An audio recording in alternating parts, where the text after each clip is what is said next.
Fame is a very fleeting and a very flimsy quality thing. It's very fleeting, doesn't last long, and it's very deceptive.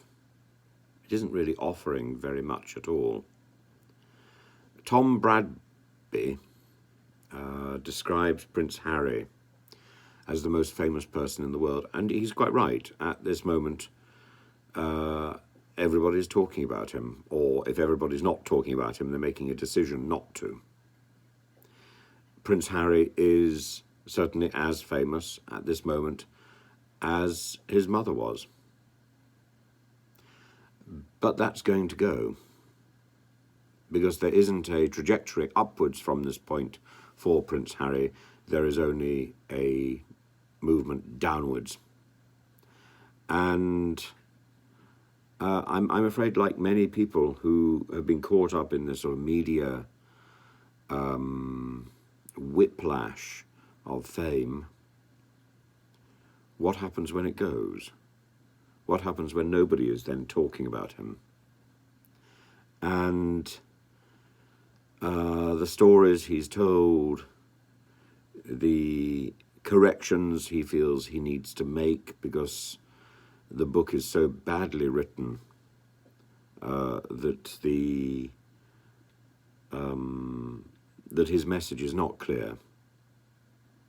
You know, I don't really understand how somebody can engage a ghostwriter who claims to be at the top of his craft, and that ghostwriter has not done his job.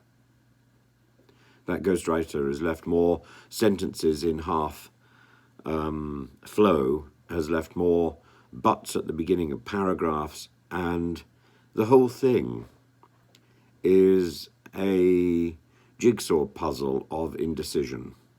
Now, of course, that may reflect Prince Harry perfectly well, but it doesn't make for a consistent or an easy read. Actually, no, I take that back. It's a page turner, and I got through it, all 400 odd pages, in about 3 hours. But it's not consistent and it's not coherent. And those two things are the things that I would expect a ghostwriter to ensure. Everything else, all the rambling nonsense that I put out, I would expect to be preserved in some form, but I would expect it to be structured. What happens in Spare is just more and more and more non-structure. It's as if this ghostwriter is an amanuensis rather than a writer, performer, doctor, corrector.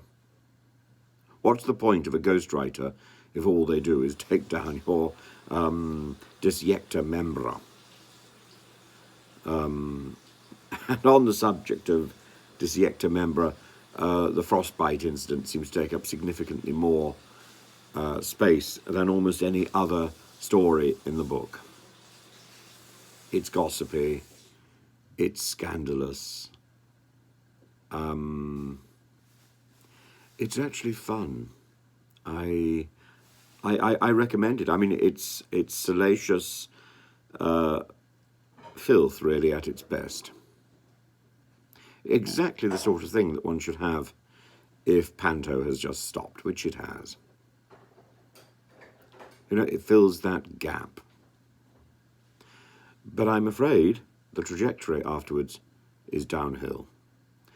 Prince Harry will become increasingly irrelevant, and that will make it very difficult, because I think his wife expects to be relevant, and I think if she's leaning on Harry, that relevance will go.